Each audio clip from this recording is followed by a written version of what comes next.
Esta explosión catastrófica desencadenó un tsunami radioactivo, atrayendo un número récord de espectadores en la historia de los ensayos nucleares. Sin embargo, los fallos tecnológicos a veces no ponen en peligro a cientos, sino a miles de vidas. Por ejemplo, cuando las bombas atómicas cayeron sobre Carolina del Norte. Y estas son solo algunas de las explosiones nucleares más extraordinarias captadas por la cámara. Una explosión nuclear se asocia comúnmente con una nube en forma de hongo en la superficie de la Tierra, pero también se realizaron pruebas bajo el agua, muy a menudo con consecuencias espantosas. En 1958, la imprudente detonación de una bomba atómica casi hundió un submarino estadounidense. Los militares llevaban varios meses preparándose para estas pruebas. La detonación submarina, cuyo nombre en código es Wahoo, tuvo lugar cerca del atolón Enewetak en el Océano Pacífico, a una profundidad de 150 metros. Colocaron un dispositivo nuclear con un rendimiento de 9 kilotones. Esto es apenas la mitad de la potencia de la bomba que destruyó Hiroshima. Para medir el impacto de una explosión submarina relativamente pequeña en la flota naval, los probadores establecieron objetivos especiales: 3 destructores, un barco mercante y un submarino. En los primeros segundos después de la detonación, una cúpula de salpicadura se elevó a una asombrosa altura de 260 metros en 7 segundos. Su ancho se expandió a 1200 metros antes de disiparse lentamente 3 minutos después. Estos resultados superaron con creces las expectativas. El barco, anclado casi a 5,5 kilómetros de distancia, tembló violentamente por las ondas del impacto que dañaron su casco. Y sin embargo, sorprendentemente, el mayor peligro aguardaba bajo la superficie del agua. 3 enormes olas provocadas por la detonación nuclear golpearon el submarino una a una. Todas las bombillas se hicieron añicos y el cable de alimentación del dispositivo que grababa las conversaciones en la sala de control salió disparado del enchufe. Cuando finalmente localizaron el submarino, los compartimientos de rescate estaban inexplicablemente llenos de agua de mar. Pero lo que más sorprendió a los militares fue el fracaso total del moderno sistema de control de incendios. En un escenario de batalla real, el submarino y toda su tripulación seguramente habrían muerto. A pesar de los graves daños a la embarcación, la contaminación por radiación se mantuvo dentro de los límites proyectados, por lo que se decidió continuar con las pruebas submarinas. Esto casi lleva a una verdadera catástrofe. El 9 de junio de 1958, el personal militar reanudó las pruebas en la laguna del atolón Enewetak, solo para poner en peligro sus propias vidas. Durante la prueba Hardtack Umbrella, una bomba nuclear con una potencia de 8 kilotones, lo que la hacía menos destructiva que la utilizada en la prueba Wahoo, fue colocada en aguas poco profundas, anclada a una profundidad de 46 metros, no lejos del fondo del mar. Mientras tanto, barcos y submarinos previamente reparados se ubicaron más cerca de la laguna. Sin embargo, nadie esperaba que la nueva explosión fuera tan inmensamente poderosa. Durante 25 minutos completos después de la detonación, una columna de agua estuvo flotando 1500 metros sobre la superficie, que abarca casi 2 kilómetros de ancho. En el fondo de la laguna apareció un cráter que se extendió más de 6 metros hacia abajo. Las ondas radioactivas dañaron tanto uno de los barcos que era inútil siquiera intentar repararlo. El submarino casi salió a la superficie y una vez más se detectó agua en sus compartimientos de salvamento. Sin embargo, esta vez la causa de la fuga se hizo evidente. A la onda de choque de alta presión le siguió una onda de baja presión. Abrió con fuerza las escotillas y permitió que el agua de mar entrara dentro del submarino. Pero la experiencia más inolvidable esperaba a quienes se encontraban en la orilla durante la prueba. Poco después de la detonación, olas colosales surgieron sobre la isla, tragándola por completo. La gente no tuvo más remedio que buscar refugio en lo alto de los árboles y permanecer allí hasta que el agua retrocediera. Afortunadamente, nadie resultó gravemente herido. Escaparon con un ligero shock y fatiga y milagrosamente evitaron la exposición a la radiación. Mientras tanto, los testigos del siguiente experimento tuvieron menos suerte. Esta explosión nuclear submarina fue tan poderosa que provocó un auténtico tsunami. En julio de 1946, dentro de la prueba nuclear submarina de Baker, un dispositivo con un rendimiento de 23 kilotones explotó en el Océano Pacífico. Esto superó la fuerza destructiva de la bomba que devastó Hiroshima.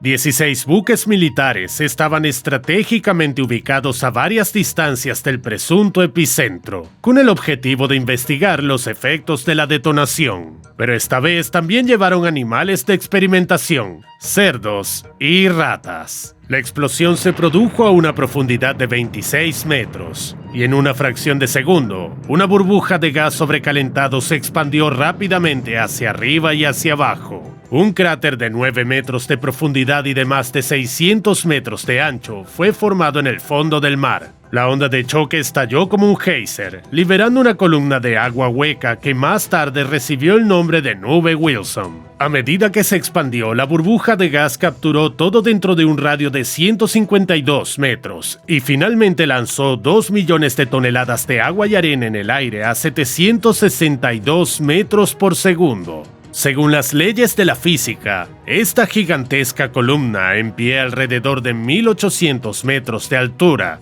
inevitablemente colapsaría. Este fenómeno desencadenó el tsunami que sacudió a los buques militares como si fueran de papel. Meramente 12 segundos después de la detonación, todos los barcos participantes en la prueba quedaron varados en el atolón Bikini, enterrados bajo la arena e irremediablemente contaminados por la radiación. Toda la laguna también quedó gravemente contaminada. Días después de la detonación, los marineros subieron a bordo de los barcos menos dañados para examinar los efectos de la radiación en los animales de experimentación que aún estaban allí. Para entonces, la mayoría de los cerdos y ratas ya habían muerto, pero no de forma instantánea, ni a causa de la onda expansiva. Habían estado muriendo en una lenta agonía debido a la inmensa dosis de radiación gamma. Un poco más tarde, cuando el público en general exigió más información sobre el destino de los animales, los militares mintieron diciendo que la muerte por radiación era en su mayor parte indolora para no conmocionar a los civiles. Aunque en realidad el Pentágono ya poseía datos experimentales sobre los efectos de los ensayos nucleares en la salud humana. En medio de las crecientes tensiones de la Guerra Fría, el gobierno estadounidense llevó a cabo simulaciones únicas de explosiones nucleares en ciudades pacíficas e incluso las transmitió en vivo para tranquilizar a los ciudadanos. En el marco de la Operación Doorstep, se construyeron 2 casas residenciales típicas de los años 50 en el sitio de pruebas de Nevada. El conjunto incluía artículos para el hogar, 50 autos aparcados y 8 refugios antiaéreos en los patios traseros tal como se ven los folletos. Además, había maniquíes que imitaban diversas escenas de la vida cotidiana estadounidense. El objetivo era mostrar a los ciudadanos que incluso si se produjera una explosión nuclear justo a la vuelta de la esquina, las consecuencias podrían no ser tan aterradoras como imaginaban. Sin embargo, las cosas no salieron exactamente como estaba planeado. El 17 de marzo de 1953, una bomba nuclear de 16 kilotones fue detonada a solo 1 kilómetro de una de las casas. Esta fue la primera transmisión en vivo de una explosión nuclear de tal magnitud. La casa más cercana se hizo añicos inmediatamente. El segundo edificio sufrió graves quemaduras, aunque sus interiores sobrevivieron. Pero lo que esta explosión les hizo a los maniquíes que estaban dentro se convirtió en una pesadilla recurrente para muchos estadounidenses que vieron este horror en la televisión. Los muñecos estaban esparcidos en poses antinaturales, aplastados debajo de los muebles. Algunas de sus cabezas estaban fracturadas y sus extremidades estaban rotas. Al mismo tiempo, los autos, a menudo utilizados como símbolo de una familia estadounidense privilegiada y unida, se convirtieron en un montón de metal radioactivo y retorcido. Algunas entradas a los refugios antiaéreos quedaron bloqueadas por los escombros, pero en general todo dentro de ellos estaba bien. Esta demostración no tranquilizó a los ciudadanos estadounidenses, sino que los impulsó a construir frenéticamente refugios para una posible guerra nuclear. Y como si eso no fuera suficiente, los militares pronto orquestaron otra prueba terrible. Esta vez fue a una escala mucho mayor, ya que se suponía que debía demostrar las consecuencias de un bombardeo nuclear aéreo.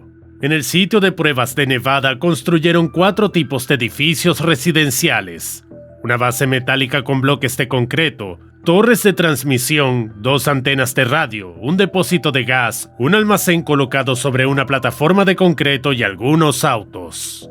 Además de diversos utensilios, las casas se llenaban principalmente de comida enlatada. Se colocaron maniquíes tanto dentro como fuera de los edificios para estudiar la emisión de luz. El 5 de mayo de 1955 se puso a prueba la resistencia de estas estructuras detonando una bomba de 30 kilotones en una torre de 150 metros de altura. Al igual que 2 años antes, todo se transmitió en vivo.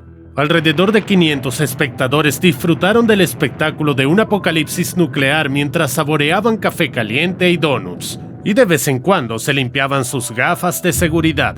24 horas después de la explosión, se permitió al personal militar y a los periodistas visitar el lugar de la prueba para ver la devastación de primera mano. Las estructuras de ladrillo quedaron completamente destruidas. Los edificios de hormigón quedaron relativamente ilesos, pero sus ventanas quedaron rotas. Las habitaciones estaban llenas de escombros que provocaron cortes profundos en los maniquíes. Los que fueron colocados afuera sufrieron graves quemaduras. Los suministros de alimentos resultaron completamente contaminados. Los productos enlatados y envueltos en papel y celofán recibieron la mayor dosis de radiación. Curiosamente, incluso las provisiones que evitaban la exposición directa adquirían un sabor desagradable, lo que significa que alguien incluso se atrevió a probarlos más tarde. Las líneas de transmisión de energía quedaron destruidas y más de la mitad de ellas fueron demolidas. Una vez más, los refugios permanecieron intactos, lo que reforzó el deseo de los estadounidenses comunes y corrientes de buscar refugio bajo tierra. Sin embargo, el objetivo final de los militares era convencer al público de que las bombas nucleares enemigas nunca llegarían a las ciudades estadounidenses. En este entorno extraordinario, el Pentágono colocó a 5 oficiales vivos justo debajo de una detonación nuclear. En la década de 1950, el gobierno estadounidense anticipó que la Unión Soviética atacaría ciudades estadounidenses con una enorme flota de bombarderos. A cambio, desarrollaron el Genie, un misil antiaéreo que también llevaba una ojiva nuclear. El plan era frustrar el ataque atómico con una explosión nuclear en el aire. En este caso, ¿qué tipo de estragos causaría en el terreno? El 19 de julio de 1957, 5 oficiales y un fotógrafo se aventuraron voluntariamente al campo de pruebas. Sobre sus cabezas, un avión lanzó un cohete con una ojiva nuclear de 1.5 kilotones. Detonó justo encima de ellos a una altitud de 5,5 kilómetros. Los agentes sintieron una pulsante ola de calor, y luego el destello casi los cegó a pesar de sus gafas protectoras. Luego siguió el sonido de la onda de choque e intensas vibraciones del suelo. Los oficiales posaron para la cámara y se marcharon. Sin embargo, la radiación los dejó completamente ilesos. Después de exámenes médicos exhaustivos, resultó que la persona que más sufrió por la radiación fue el piloto del avión de combate que lanzó el misil. A su vez, los 5 oficiales y el camarógrafo estaban lo suficientemente lejos de la ojiva para que la atmósfera absorbiera casi toda la radiación. 2 participantes en este experimento vivieron casi 40 años más y otros incluso más. George Yoshitake, el camarógrafo, y el mayor Don Luttrell incluso se reunieron en 2012 para celebrar el 55º aniversario de aquel rodaje.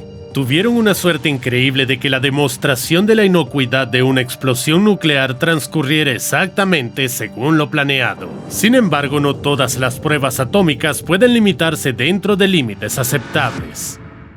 Los experimentos nucleares que se salieron de control se convirtieron en un infierno, no solo para los militares. Los científicos soviéticos quisieron conquistar la naturaleza con el átomo, pero el precio que tuvieron que pagar fue brutal. En 1962 empezaron a preguntarse si las explosiones nucleares subterráneas podrían ser útiles para fracturar rocas y realizar movimientos de tierras a gran escala. Por ejemplo, si fuera necesario crear rápidamente embalses en regiones áridas con un coste mínimo.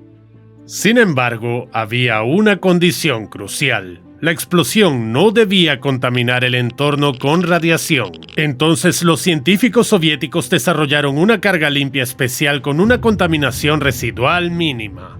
Después de pruebas iniciales prometedoras, decidieron utilizar el método atómico para crear 40 lagos artificiales en Kazajistán. En la llanura aluvial del río Shagan, los científicos perforaron un agujero de 178 metros de profundidad y allí colocaron un artefacto explosivo con un rendimiento de 170 kilotones, casi 9 veces la potencia de la bomba lanzada sobre Hiroshima. Y sin embargo, insistieron en que esta carga era limpia, porque el 94% de su energía se generó a través de reacciones de fusión termonuclear que no produjeron subproductos radioactivos. El 15 de enero de 1965, la explosión creó un infierno de gas que se elevaba a casi 5 kilómetros de altura. 100 millones de toneladas de tierra se elevaron a casi 1 kilómetro de altura antes de caer en cascada y bloquear el lecho del río. Como resultado, se formó un cráter que descendió a 100 metros de profundidad y alcanzando los 430 metros de diámetro. Una vez que todo se calmó, los ingenieros cavaron un canal para permitir que el agua llenara el nuevo lago. Al poco tiempo, la gente nadaba en él mientras cientos de especies de peces, moluscos, anfibios, reptiles, mamíferos y algas prosperaban en sus profundidades. Aunque la mayor parte de la floreciente biodiversidad pronto murió, dejando solo restos muy mutados. Los residentes de los pueblos y ciudades cercanos comenzaron a informar sobre enfermedades relacionadas con la tiroides. Al parecer, los científicos habían calculado mal algo, y algunas de las sustancias radioactivas que debían reaccionar se liberaron en el entorno. Los periódicos soviéticos, sin embargo, solo destacaron la belleza del nuevo lago con sus aguas cristalinas, ignorando deliberadamente el peligro que representaba para los lugareños. En realidad, la contaminación del lago Shagan y los territorios que lo rodean aún supera los límites permisibles en casi 100 veces. Se erige como el lago más radioactivo del mundo. Sin embargo, el gobierno de Estados Unidos fue igualmente negligente en el manejo de las bombas nucleares. Durante años, el Pentágono guardó un oscuro secreto. Los pilotos estadounidenses lanzaron 2 bombas termonucleares armadas sobre Carolina del Norte. En enero de 1961, Billy Reeves tenía solo 17 años. Era una tarde normal, pero de repente un destello increíblemente brillante llamó su atención. La curiosidad lo llevó a salir corriendo, y lo que vio allí lo persiguió para siempre. Ese día, un avión militar pasó sobre su tranquila ciudad natal de Goldsboro.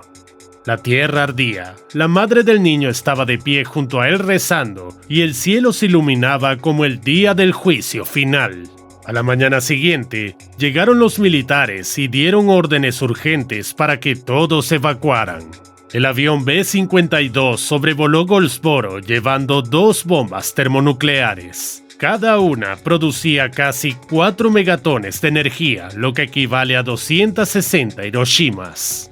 Los desprevenidos residentes de la ciudad ignoraban por completo que desde principios de los años 60, estos siniestros aviones pasaban regularmente sobre sus cabezas. Ese día en particular, uno de esos B-52 despegó de una base militar escondida en medio del bosque, que servía como estación de servicio. Cuando el piloto notó que el ala estaba en llamas, comenzó a volar en círculos para gastar algo de combustible antes de un aterrizaje de emergencia. Sin embargo, el avión se desintegró en el aire y se hundió junto con su carga letal. Eso fue lo que vio Billy Reeves cuando saltó de la cama en medio de la noche, cegado por el flash. Ambas bombas nucleares también cayeron sobre Goldsboro, pero milagrosamente se desplegó un paracaídas para una de ellas. Como resultado, se enredó en un árbol y salvó a la ciudad de la destrucción. Los militares la encontraron rápidamente, pero en el momento en que vieron cuán dañada estaba la ojiva, se ordenó a los residentes locales que evacuaran inmediatamente. Resultó que un mal funcionamiento durante el disparo del avión desalojó el pasador de armado de la bomba, por lo que estaba lista para detonar al acercarse al suelo. Ni siquiera se esperaba que los mecanismos de seguridad ayudaran. Sin embargo, uno de ellos milagrosamente falló y no cambió a la posición armada. Por lo tanto, el afortunado giro del destino salvó a Carolina del Norte de una catástrofe nuclear. En cualquier otro caso, todo lo que estuviera vivo habría muerto instantáneamente en su interior. Un radio de 27 kilómetros. Ese es casi el área interior de la capital Beltway que rodea a Washington. En cuanto a la segunda bomba, se estrelló contra el suelo a una velocidad tremenda, luego se desintegró en fragmentos y se hundió en el suelo pantanoso. Todos los intentos de recuperarla fracasaron, dejando el depósito de tritio y el núcleo de plutonio en algún lugar de los pantanos de Carolina del Norte hasta el día de hoy. Solo nos queda esperar que si el terreno cambia, esto no conduzca a un nuevo desastre capaz de convertir al estado en un páramo radioactivo. Sin embargo, estas bombas de 4 megatones no son los únicos objetos que cayeron sobre los estadounidenses como resultado de las pruebas nucleares. Una de las pruebas menos conocidas desencadenó inesperadamente toda una tormenta cósmica. El 9 de julio de 1962 apareció una ojiva nuclear con una potencia explosiva de casi 1,5 megatones. Se lanzó del atolón Johnson en el Océano Pacífico. Los militares la activaron a una altitud de 400 kilómetros. Debido a la densidad del aire extremadamente baja a tales alturas, en lugar de la conocida nube en forma de hongo nuclear, apareció algo parecido a una aurora boreal. Pero ese era solo el inicio.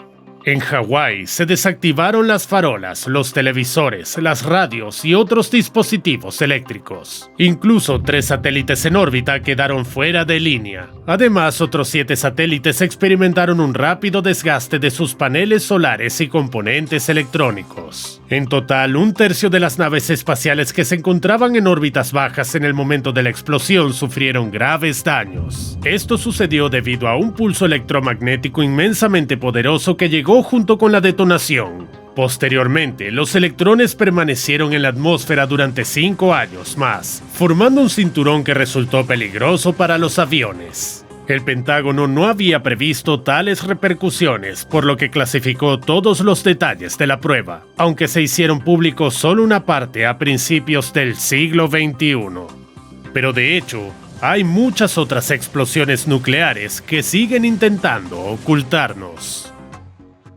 La información sobre algunas detonaciones nucleares sigue siendo clasificada hasta el día de hoy. La verdad sobre su resultado es escalofriante.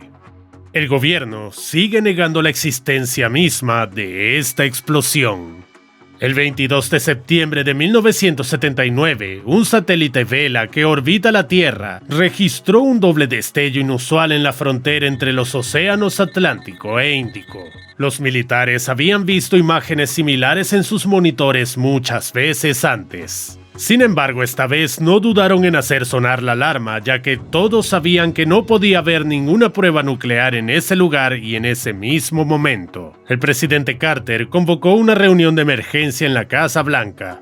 En medio de los preparativos para su campaña de reelección, no quería problemas de política exterior en su agenda. Los principales sospechosos detrás de las pruebas nucleares ilícitas eran Sudáfrica e Israel. Pero Carter estaba seguro de que el programa nuclear de Sudáfrica estaba poco desarrollado, ya que él mismo desempeñó un papel en su congelación. Eso dejó solo a Israel, que podría haber utilizado un barco para lanzar la bomba. Los científicos iniciaron una investigación, y al cabo de un mes, el físico y asesor científico del presidente Frank Press afirmó que los destellos podrían haber tenido una explicación no nuclear. En mayo de 1980, el caso estaba cerrado. Después de solo 3 reuniones, los miembros de la comisión declararon con confianza que el evento no fue una explosión nuclear. Rechazaron toda evidencia que contradijera esta conclusión. Ignoraron incluso la detección de yodo radioactivo en las glándulas tiroides de las ovejas australianas, atribuyendo todo el asunto al impacto de un meteorito menor. Inmediatamente después del veredicto, se clasificaron todos los documentos relacionados con el caso y se suspendió la investigación. Probablemente porque Israel fue y sigue siendo un socio y aliado importante de Estados Unidos, por lo que estropear las relaciones con este país no es la mejor opción posible, ¿verdad? Por cierto, Israel pertenece extraoficialmente al Club Nuclear, aunque nunca ha anunciado el desarrollo o las pruebas de armas atómicas. Aunque por lo general, los gobiernos ocultan información sobre las pruebas nucleares por motivos completamente diferentes. Esta explosión pudo haber aniquilado a todo un cuerpo del ejército soviético. En septiembre de 1954, en el polígono de Totskoye, en la región de Oremburgo, se realizaron ejercicios para familiarizar a los soldados soviéticos con los nuevos enfoques tácticos. Stalin estaba tramando planes para conquistar Europa Occidental después de la derrota de Alemania, y los paisajes cerca de Totskoye tenían un sorprendente parecido con los de Europa. Los comandantes estaban seguros de que si estallaba una nueva guerra, definitivamente se utilizaría armamento nuclear. Para los ejercicios, prepararon la bomba más avanzada de la época, con el nombre en código RDS-4, también conocida con el nombre femenino de Tatiana. A la hora señalada, detonó en el polígono de Totskoye. El rendimiento de explosión combinado ascendió a 38 kilotones, que fue más que la fuerza destructiva total desatada tanto en Hiroshima como en Nagasaki. La onda expansiva casi derribó a los soldados. A pesar de esto, recibieron órdenes de continuar con la prueba pase lo que pase.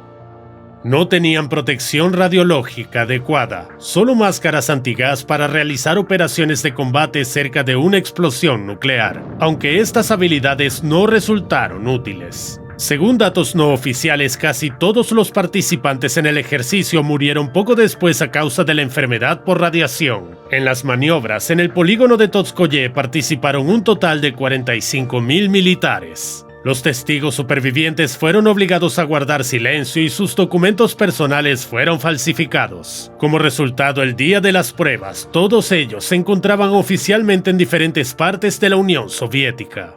La información clasificada sobre la tragedia de Totskoye comenzó a filtrarse solo después del colapso de la Unión Soviética. Aunque, lamentablemente, no fue el único país que intentó negar la realización de experimentos tan crueles con su propia gente. Estas pruebas estadounidenses causaron el mayor daño a las poblaciones civiles. La serie más intensiva de pruebas nucleares tuvo lugar en 1957. En el transcurso de un año en la parte occidental de los Estados Unidos se realizaron 29 explosiones nucleares de gran escala. Durante mucho tiempo, los datos sobre estas pruebas permanecieron en secreto, lo cual no es de extrañar. Después de todo, los militares no solo querían mejorar su guerra antiaérea y antisubmarina, también querían obtener una comprensión más amplia de los efectos de la radiación en los organismos vivos. Al principio, los experimentos se llevaron a cabo en animales. Se vistió a los cerdos con trajes protectores y se les colocó en celdas a diferentes distancias del epicentro de la explosión para determinar qué material ofrecía mejor protección contra el pulso térmico. La mayoría de los animales finalmente murieron a causa de quemaduras graves. En otro experimento, se colocó a cerdos detrás de paneles de vidrio para estudiar el comportamiento de los fragmentos de ventanas durante las explosiones atómicas. Aproximadamente 2.000 cerdos participaron en estas horribles pruebas. Da miedo incluso imaginar esa atmósfera y los gritos agonizantes de los animales heridos. Pero los experimentadores no se detuvieron ahí. Los humanos eran los siguientes en la fila. Los efectos físicos y psicológicos del combate nuclear táctico se probaron en los soldados del ejército estadounidense. En estos ejercicios participaron en total más de 16.000 militares. A día de hoy sigue siendo la mayor maniobra militar confirmada de la historia que implica el uso de armas nucleares. Lo que es peor, durante muchos años después de las pruebas, los veteranos buscaron asistencia médica y no pudieron conseguirla porque su seguro no cubría formas exóticas de cáncer. Además, técnicamente, fueron irradiados en tiempos de paz, lo que significa que no tenían derecho a indemnización por discapacidad. Además de la leucemia habitual, a los veteranos atómicos se les diagnosticó 8 formas raras de cáncer e incluso daño genético. En los años 70, los veteranos atómicos fundaron un movimiento para luchar contra el ocultamiento de los efectos de los experimentos nucleares en humanos y para obtener beneficios médicos. Sin embargo, el registro más controvertido de toda la serie de pruebas es la Operación Plum Bob, que está asociada con civiles. Estas explosiones representan un tercio de toda la radiación dañina de todas las pruebas nucleares continentales realizadas en Estados Unidos. Durante 4 meses se liberaron a la atmósfera más de 58.000 kilocurios de yodo radioactivo. Esto llevó a miles de casos documentados de cáncer de tiroides. Según las estimaciones del Instituto Nacional del Cáncer, entre 10 y 75.000 casos tuvieron su origen en los acontecimientos ocurridos en el sitio de pruebas de Nevada.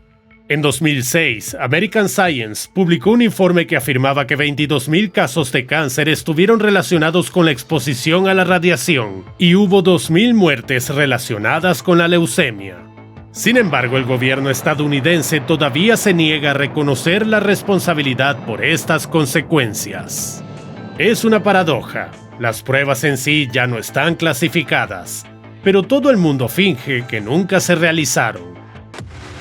Pero quizás no solo la Tierra esté contaminada con los subproductos de la era atómica. En 2018, mientras analizaban muestras recogidas por el rover Curiosity en Marte, los científicos de la NASA descubrieron que la atmósfera del planeta rojo guarda un extraño parecido con la de la Tierra. Habían isótopos de xenón que aparecieron en nuestro planeta solo después de las pruebas de la bomba de hidrógeno. Un poco más tarde, el físico John Brandenburg propuso la hipótesis de que Marte podría haber experimentado una guerra nuclear a gran escala hace cientos de millones de años. Esto significaría que alguna vez albergó una civilización desarrollada que se autodestruyó durante conflictos nucleares. De cualquier manera, ¿crees que algún día podremos correr un destino similar?